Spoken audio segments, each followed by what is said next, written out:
Hello, everyone. I'm Sam Eckmann of Gold Derby, here with Chris Corbould and Charlie Noble, Oscar nominees for visual effects for James Bond's latest outing in No Time to Die.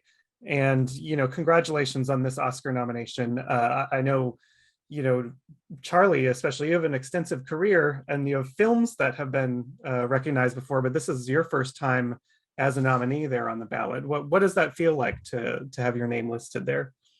Yeah, it's an amazing privilege. I mean, it was an amazing privilege to work with the man on my left here, who's obviously got a much greater experience, certainly of Bond films, but also obviously industry-wide. So yeah, it was a great experience of working with people like Chris and Lee Morrison, stunt coordinator, and all the other A-list crew, really. So a massive privilege for me. Yeah.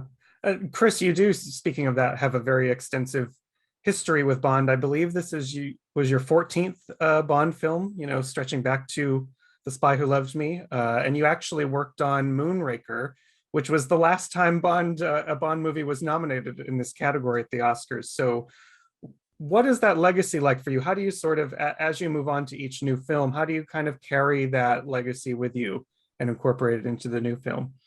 Well, I think first of all, we're thrilled that it's got a nomination, since Moonraker. It's we're over the moon with it, and it's I feel great for Michael and Barbara Broccoli, to get recognition for their film. But over the years, it's I've done 15 Bond films. This was my 15th Bond film. So the great thing was that Michael Wilson, Barbara Broccoli, and also Cubby Broccoli, they gave me the resources, encouragement, and the confidence to really go for those big special effects in films. There's not many other producers that give you the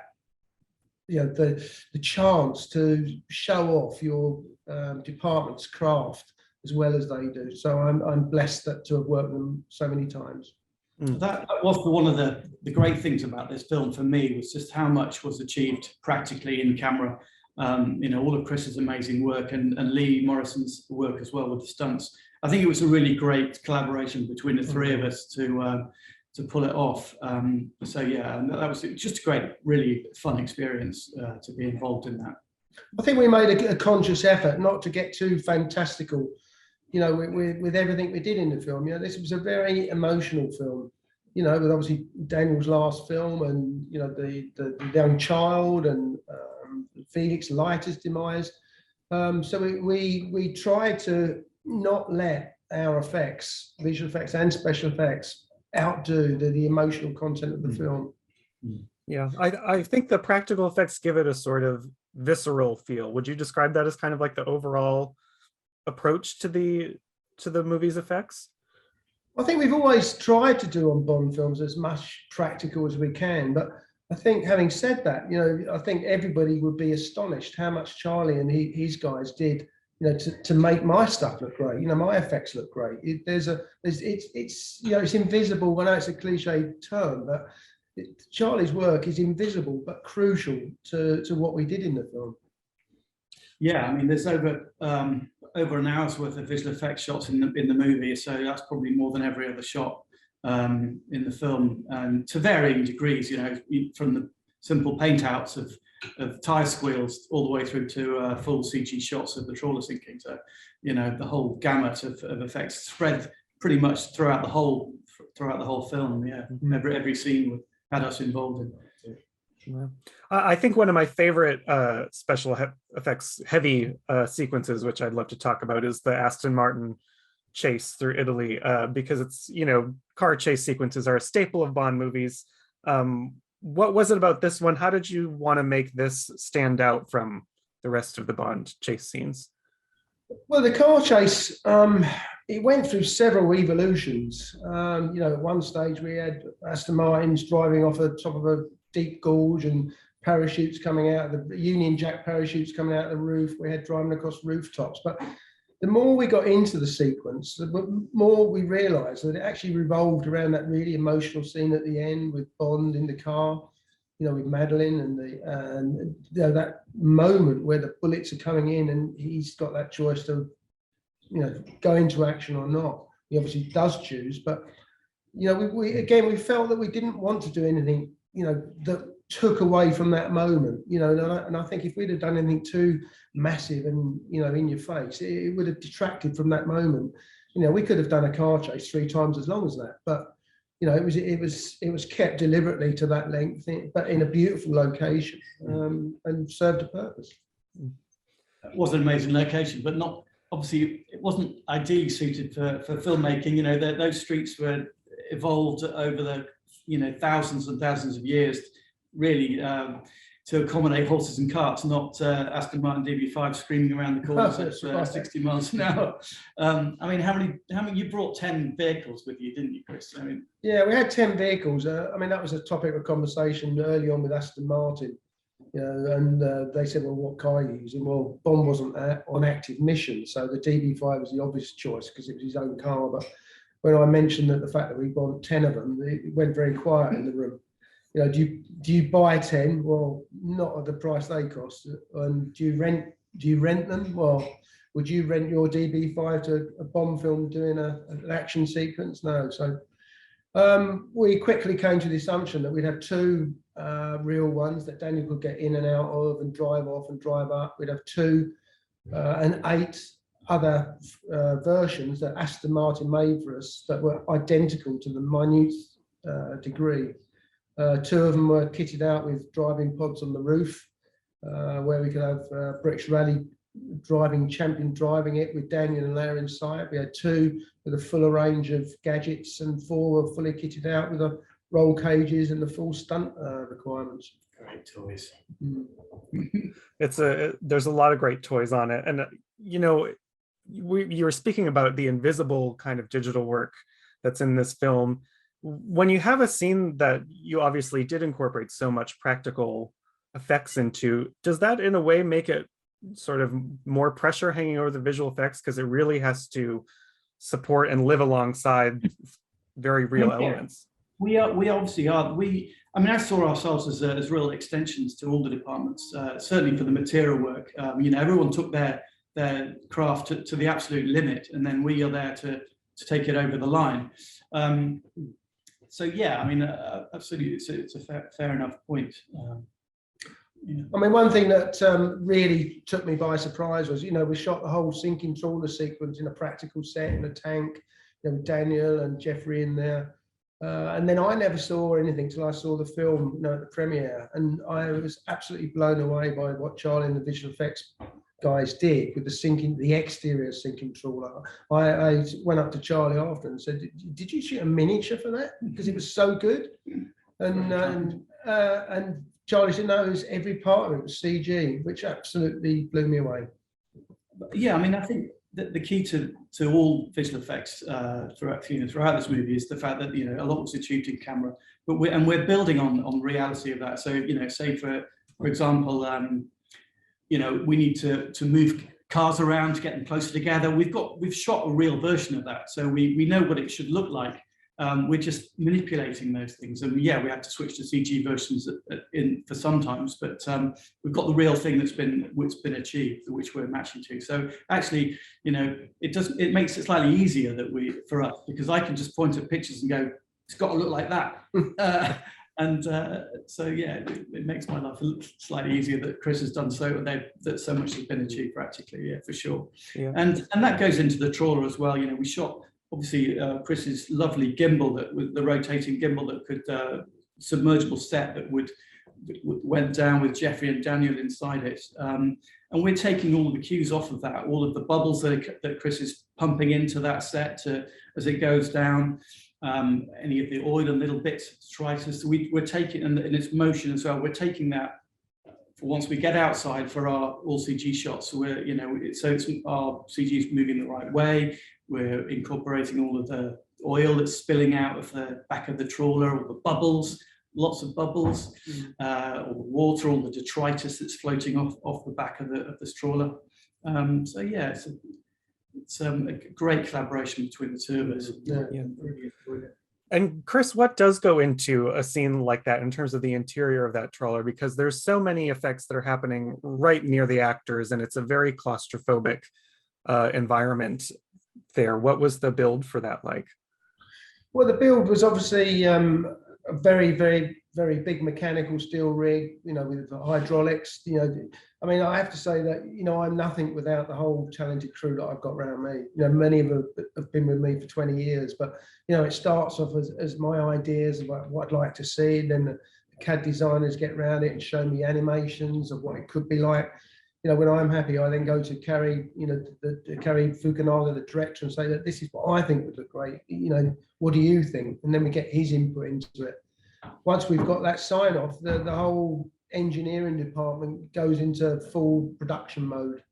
And, you know, the rig is built, it's tested. But one of the key things is making sure that Daniel and Jeffrey had the right testing time and rehearsal time in it. Because, you know, it's a claustrophobic set. You know, there are many safety exits that they can just put their hand up and panels come off. But sinking in a tight environment like that into water is, even though all those safeties are there, it's still quite daunting. So we spent 2 or 3 days with Daniel and Jeffrey rehearsing, and they were getting their positions, they were getting used to their lines, where they would do their lines, and once we got funny enough, we got it all right without, you know, just with the motion of the rig. But then once they were happy with it, I said, right, we're going to just introduce one other thing now. So I started up the bank of 6 massive compressors outside, and we introduced the air into the set, which made the set into a bubbling cauldron, which added an extra dynamics to, you know, now they were saying their lines, but they were fighting to do it in amongst the bubbles, the rising water coming up around them and the turbulence. So yeah, it worked great. Yeah. It was certainly one of the biggest emotional moments of the movie, I think. And if we switch from water effects to fire, I think if the last movie, Spectre, went into the world record book for largest explosion, pyrotechnic stunt explosion on film, there's a lot of pyrotechnics at the end at Savin's Lair. Is anything in there challenging your record for Spectre? I think it was just really nitty gritty. You know, there was a very savage firefight when Bond was going up the stairs, and then obviously we had that really emotional moment with the big explosions at the end. You know, we went down to Salisbury playing with a list of statistics from Charlie about how big these explosions, or how the distances from camera that they had to be, and we did 3 massive explosions that Charlie then put into the final scene. Yeah, they were enormous. We weren't expecting them to be quite so big. They were just fantastic. And then we then took Chris's work and then, you know, bedded it into our CG missile silos, which we'd given Chris the measurements for, so we knew that Chris's explosions would fit into the CG. And then we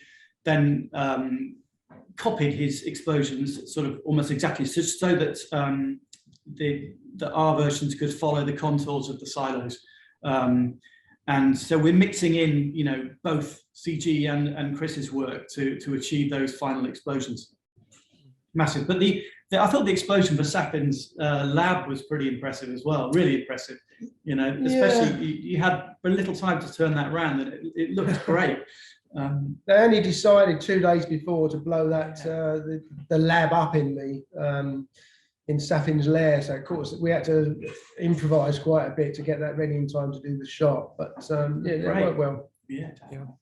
And you know, so much of films these days that do have special effects veer completely into digital realm. What do you think, you know, thinking about your work on Bond, what's the biggest benefit to you of focusing on practical and mixing in the practical with digital? I think from an actor's point of view, to be in a real environment and having all this real special effects going on, it creates a reaction from them. You know, we could have done the whole DB5 chase with Daniel against a green screen or a LED wall, but you know, when you see him inside being thrown around, he's doing 60, 70 mile an hour, and you feel the G-forces of his body moving, his facial movements when he's coming into a corner at 70 mile an hour, and he might have a guy on the roof driving, but he will always steer out later than what the guy on the roof is. The guy is going in and drifting sideways, you know, and you don't you would be hard to recreate that if you were doing it on a gimbal in a green screen stage. Absolutely. I mean, I think that was the approach to all of the driving stuff was, was getting as much practical as possible. But we start off with, obviously we've got the exterior shots where you've got stunt drivers driving the cars around, and the wide shots. You get closer, and we've got the real actors in the cars with pod drivers on the roof. And then, beyond that, we get back onto the stage where, for all of the picture cars on each location, we had little IMU devices in the cars to record the car's motion, so that wherever we went, we could then bring that data back, and we put the cars onto Chris's gimbal rig back in the stage and drove the gimbal with the actual data from each location. So, if we need to be going, down the cobbly streets of Matera, then we had that to feed into the gimbal. And also, when we're chasing across the Norwegian moors through the river, we recorded all of that motion for the Land Cruiser, and we fed that onto the gimbal, and it really, it gave us a very realistic motion for the occupants of the cars. And then, as Chris said, we did surround those with 270 degrees of LED screens to give us, nice interactive lighting, and then had a 5K power on a crane working as the sun. So as much as possible, we're taking as much of the practical as possible and feeding it into our work. For the scene in the square where they're trapped and Daniel does the 360 firing the guns, we actually built a remote driving system where we could donut the car from the rooftop. But unfortunately, when Daniel got there, he did it himself, so he stole a bit of our glory there. Well, speaking of Daniel, this is obviously his last outing as Bond. I know, I think, Chris, you've worked on all 5 of his movies, so you've seen the evolution of his character. How did that sort of sense of finality, come into your work or come into the on-set atmosphere? Yeah, I mean, I've over the 5 films, I've seen Daniel grow and grow, and he's become more and more and more involved in the script. He lives the part, and in this one, he lived it more than ever. And I think the whole crew was on a mission to make sure that we produced a result worthy of his tenure as Bond. Yeah. I've never felt the same feeling from a crew on a Bond, that they wanted to make sure this was a great film for Daniel to go out on. Well, both of you, it's a wonderful job on this movie. It's incredible to watch, wonderful effects. So congratulations on your nomination. If you're out there watching, make sure you subscribe to Gold Derby and keep up to date with us throughout this season. And both of you, best of luck. Thank you very much. Thank you.